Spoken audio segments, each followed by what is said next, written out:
ಎಲ್ಲರೂ ಪ್ರಶ್ನೆ ಕೇಳ್ತಾ ಇದ್ದಾರೆ, ಏನು ಇಬ್ಬರು ಕಲಾವಿದರು ಎಡಬಾಗಿ ಕೂತಿದ್ದೀರ ಅಂತ. ಭಾಳ ಹೆಮ್ಮೆಯಿಂದ ಹೇಳಕ್ಕೆ ಇಷ್ಟಪಡ್ತೀನಿ, ನಾವು ಕಲಾವಿದರಾಗಿ ಕೂತಿಲ್ಲ, ಅವ್ರ ಮನೆ ಮಕ್ಕಳಾಗಿ ಕೂತಿದ್ದೀವಿ. ಅದು ಕಲಾವಿದರಾಗೋ ಮುಂಚೆಯಿಂದನೂ ಅವ್ರ ಮನೆ ಒಡನಾಟ ಇದೆ. ದರ್ಶನ್ ಅವ್ರು ನನಗಿಂತ ಸೀನಿಯರು, ಅವರು ನನಗಿಂತ ಹೆಚ್ಚು ಹೇಳ್ಬೇಕಂದ್ರೆ ದೊಡ್ಡ ಮಗನ ಸ್ಥಾನ, ಅಷ್ಟು ಪ್ರೀತಿ ಅವ್ರ ಕುಟುಂಬ ಕೊಟ್ಟಿದೆ. ಅದು ನೋಡ್ತಾ ನಾವು ಕೊಟ್ಟಿದ್ದೇವೆ. ನನ್ನ ಅದೃಷ್ಟ, ಅವ್ರ ಮನೆಯವರು ನನ್ನ ಇವತ್ತು ಮಗ ಅಂತ ಹೇಳಿದ್ದಾರೆ. ಅಂಬರೀಷ್ ಅಣ್ಣ ನನ್ನ ಮಗನ ಥರ ನೋಡ್ತಾ ಇದ್ರು. ಇವತ್ತು ಆ ಮನೆಯಲ್ಲಿ ಅಕ್ಕ ಒಂದು ನಿರ್ಧಾರ ತಗೊಂಡಿದ್ದಾರೆ. ಅದಕ್ಕೆ ನಾವೆಲ್ಲ ಯೋಚನೆ ಮಾಡಿ ಸರಿ ತಪ್ಪು ಅಥವಾ ನಮಗೇನು ಆ ಥರ ಎಲ್ಲ ಯೋಚನೆ ಮಾಡೋ ಸೀನೇ ಇಲ್ಲ. ಅವ್ರು ಎಲ್ಲಿ ಹೆಜ್ಜೆ ಇಡ್ತಾರೋ ಅದಕ್ಕೆ ನಾವು ಇರ್ತೀವಿ. ಇರಬೇಕಾದ್ರು ನಿಯತ್ತಿರೋ ಪ್ರತಿಯೊಬ್ಬ ಮನುಷ್ಯನ ಕರ್ತವ್ಯ. ಯಾಕಂದರೆ ಅಂಬರೀಷ್ ಅಣ್ಣ ಅಷ್ಟು ಮಾಡಿದ್ದಾರೆ ನಮಗೆ. ನಾನಂತಲ್ಲ, ಎಷ್ಟೋ ಕಲಾವಿದರಿಗೆ ಎಷ್ಟೋ ಜನಕ್ಕೆ ಅಷ್ಟು ಪ್ರೀತಿ ಹಂಚಿರುವಂಥ ಒಬ್ಬ ಮಹಾನ್ ಭಾವ. ಅವ್ರು ಇರಲಿ ಇಲ್ಲದೆ ಹೋಗಲಿ, ಅವ್ರ ಪ್ರೀತಿ ನಮ್ಮ ಎದೆಲಿರುತ್ತೆ. ಅವ್ರಿಲ್ಲ ಅನ್ನೋ ನೋವಿದೆ, ಆದರೂ ಅವ್ರ ಮೇಲಿರೋ ಪ್ರೀತಿ ಯಾವತ್ತೂ ಒಂದು ಕಿಂಚಿತ್ತು ನಮಗೆ ಕಮ್ಮಿ ಆಗಲ್ಲ. ಸೊ ಇವತ್ತು ಈ ಸಂದರ್ಭ ಒಂದು ವಿಭಿನ್ನವಾದ ಸಂದರ್ಭ.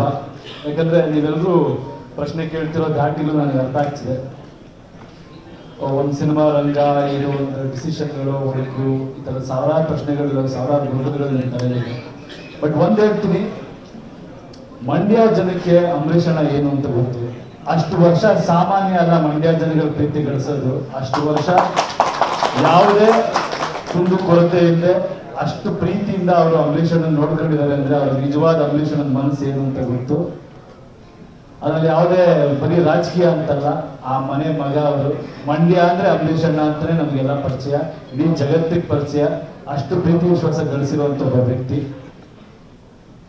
ಅವರ ಮನೆಯಿಂದ ಇವತ್ತು ಅವ್ರ ಶ್ರೀಮತಿಯವರು ಮಂಡ್ಯ ಯಾಕೆ ಹೋಗ್ತಿದ್ದಾರೆ ಅಂತ ನಾವೆಲ್ಲ ತುಂಬ ಸೂಕ್ಷ್ಮವಾಗಿ ಅರ್ಥ ಮಾಡ್ಕೋಬೇಕು. ಯಾಕಂದರೆ ನನಗೆ ಅವ್ರು ಚೆನ್ನಾಗಿ ಪರಿಚಯ, ಭಾಳ ಹತ್ತಿರದಿಂದ ನೋಡಿದ್ದೀನಿ. ಇದು ಯಾವುದೋ ಒಂದು ಸ್ವಾರ್ಥಕ್ಕಾಗಲಿ ಅಥವಾ ನಿಮ್ಗೆ ಅನ್ನಿಸ್ಬೋದು, ಅಂದರೆ ಜನಗಳು ಕಲ್ತಿದಾರ ಅಂದರೆ ಏನಪ್ಪ ಪೊಲಿಟಿಕಲ್ ಇಂಟೆನ್ಷನ್ ಹಿಂಗೆ ಯಾರಾದ್ರು ಹೇಳ್ಬೋದು ಅಂತ. ಬಟ್ ಇಲ್ಲ, ನಾನು ತುಂಬ ಹತ್ತಿರದಿಂದ ನೋಡಿದ್ದೀನಿ. ಅಂಬರೀಷ್ ಅಣ್ಣ ರಾಜ ಇದ್ದಂಗಿದ್ರು. ಅವ್ರ ಕುಟುಂಬನೂ ಅದೇ ಥರ ನೋಡ್ಕೊಂಡಿದ್ದಾರೆ, ಅವ್ರಿಗೆ ಯಾವುದೂ ಕೊರತೆ ಇಲ್ಲ. ಬಟ್ ಆ ಮಂಡ್ಯ ಅನ್ನೋ ನಂಟಿದೆಯಲ್ಲ, ಅದಕ್ಕೆ ಬೆಲೆ ಕಟ್ಟಕ್ಕಾಗಲ್ಲ. ಅವರು ಕಷ್ಟದ ಹಾದಿ ಅಂತ ಹೇಳಿದ್ರು, ಆ ಕಷ್ಟದ ಹಾದಿದು ಆ ಮಂಡ್ಯ ಜನಗಳ ನಂಟು ಇಟ್ಕೋತಾರೆ. ನಾನೊಂದೇ ಮಾತು ಹೇಳೋದು, ಮಂಡ್ಯ ಜನ ಅಂಬರೀಷ್ ಅಣ್ಣನ ಕುಟುಂಬ ಏನು ಅಂತ ಚಿಕ್ಕ ಹುಡುಗರಿಂದ ಎಲ್ಲರೂ ನೋಡ್ಕೊಂಡ್ ಬಂದಿರ್ತಾರೆ. ಒಂದಲ್ಲ ಒಂದು ಕ್ಷಣದಲ್ಲಿ ಅಂಬರೀಷ್ ಅಣ್ಣನ ಜೊತೆ ಒಂದು ನೆನಪಿರುತ್ತೆ. ನನಗೂ ಅಷ್ಟೇ, ಎಲ್ಲೋದ್ರೂ ಅವ್ರ ಜೊತೆ ನೆನಪಿದೆ. ಈ ಜಾಗಕ್ಕೆ ಬಂದರೂ ನನಗೆ ಯಾವುದೋ ಒಂದು ಪ್ರೆಸ್ ಮೀಟ್ ಅವ್ರು ಬಂದಿರೋದಾಗ್ಬೋದು, ಆ ಥರ ಸಾಕಷ್ಟು ಅವ್ರ ಕೊಡುಗೆಗಳು ಅಥವಾ ನಮ್ಮ ಹಿಂದೆ ನಿಂತಿರೋದಿದೆ. ಆ ಥರ ಎಷ್ಟೋ ಜನ ಮಂಡ್ಯ ಜನಗಳ ಮನಸ್ಸಲ್ಲಿದೆ.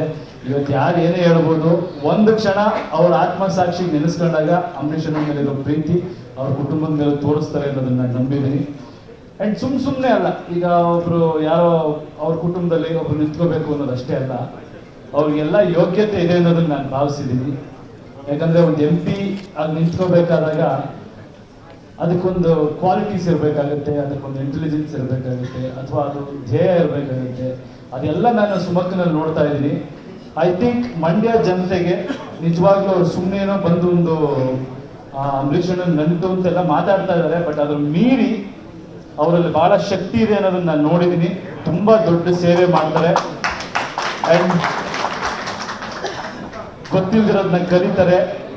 ಹಲವಾರು ಜನಗಳನ್ನ ಕೇಳಿ ತಿಳ್ಕೊಳ್ಳೋಂಥ ತಾಳ್ಮೆನೂ ಇದೆ, ಆ ಜ್ಞಾನನೂ ಇದೆ, ಶಕ್ತಿ ಇದೆ, ನಾಲೆಜ್ ಇದೆ, ಲ್ಯಾಂಗ್ವೇಜ್ ಇದೆ. ಮಂಡ್ಯ ಜನತೆಗೆ ಏನೇನು ಇದು ಮಾಡಬೇಕು, ಆ ಅಪ್ರೋಚ್, ಆ ಒಡನಾಟ ಅವ್ರ ಕುಟುಂಬಕ್ಕಿದೆ. ಅದು ಇನ್ನೂ ಅವ್ರು ಬೆಳೆಸ್ಕೊಂಡು ಆ ಒಂದು ಪ್ರೀತಿ ವಿಶ್ವಾಸದಿಂದ ಮುಂದೆ ತಗೊಂಡು ಹೋಗ್ತಾರೆ. ಆ ಮಂಡ್ಯದ ಜನತೆ ಅಂಬರೀಷ್ ಅಣ್ಣ ಅವ್ರ ಕುಟುಂಬನ ಕೈ ಬಿಡಲ್ಲ ಅಂತ ನಾನು ನಂಬಿದ್ದೀನಿ.